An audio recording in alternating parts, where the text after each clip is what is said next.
Hello, my name's Travis Lipp. I'm one of the operations section chiefs for Rocky Mountain Team 1, here today with your operations briefing. Currently, the fire's just over 70,000 acres. We'll start right in with what happened yesterday afternoon. Lots of activity. We'll come over here to the east side of the fire, just west of Stanley. Weather, fire behavior increased significantly. Weather started getting hotter. RH dropped, relative humidity dropped, winds picked up about a day earlier than was predicted.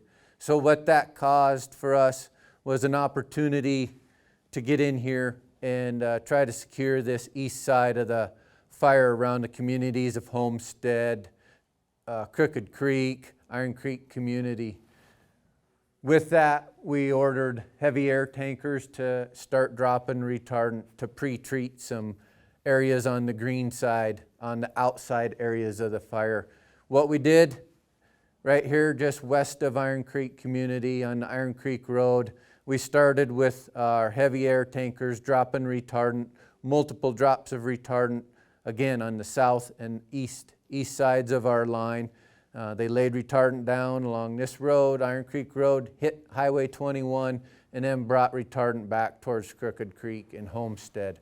What we were doing there was pre-treating some areas so that once we started firing operations, if we were to get any spots, that would help us catch those spots easier.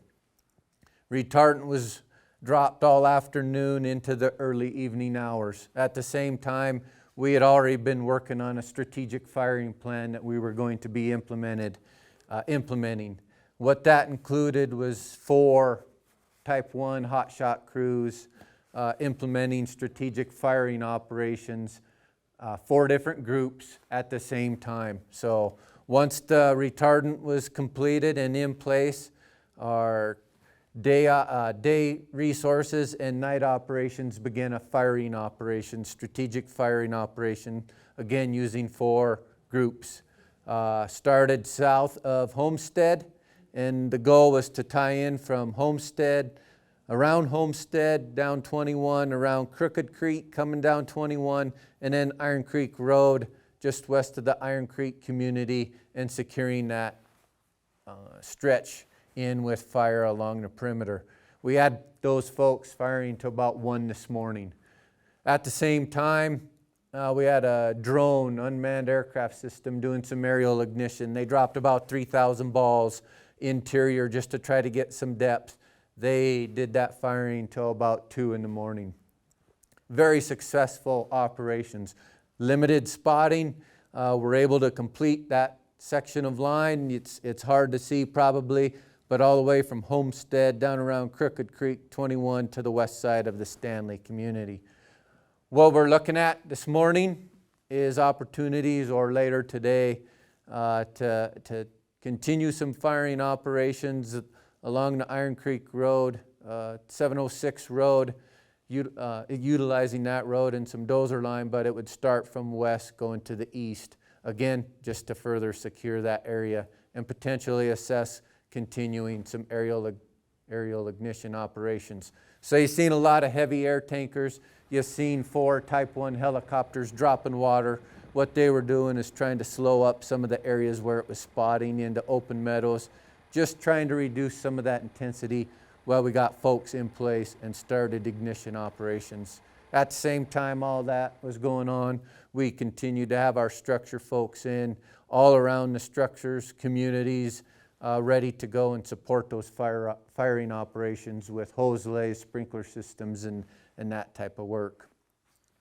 So that is the plan today. We have all those resources back in place, and we'll continue to implement that today, knowing fair well today's weather and tomorrow's weather is not favorable. So folks are in place. This firing that was completed is a first major step in protecting a lot of these communities. Moving forward to the north, this finger here that burned out across Highway 21 here, looking at some options today to the west side of this, preventing further spread to the north towards the Boy Scout camp. Again, the east side, we do have some line in here on the east side, but a lot of this fire is spreading into the old Halstead fire, and when it hits that, it's not totally spreading rapidly. So our primary objective is stop spread towards the Boy Scout camp today. Coming around the fire on the west side into that Division Mike area, this bull trout area. Continue to prep around bull trout campground and the snowtail site up here. Once that prep is ready, should the fire press us, we are prepared to initiate firing operations around the campground to protect that. We're also looking at options to stop spread going north. Continuing on down towards the southwest, down Hanging Valley, Warm Springs, Loman country. Get a lot of good work done there, continuing to mop up around mound homes and structures in both Wapiti and Hanging Valley areas. We are watching some fire activity in this location right here, just kind of north of the Warm Springs airstrip. Fire did cross Warm Springs Creek drainage, so we're watching that fire activity there. Moving further to the west, 3 priority areas that we got crews in, 10 Axe, 2 Ravens, and 7 Peaks. That Sourdough area.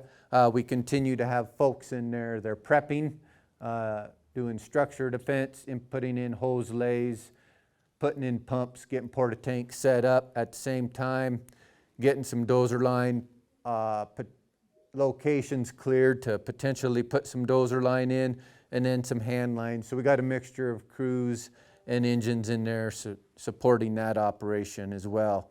So a lot going on today. A lot went on yesterday all through the fire. Big air show over here to the east. Is conditions we anticipate increased fire behavior today.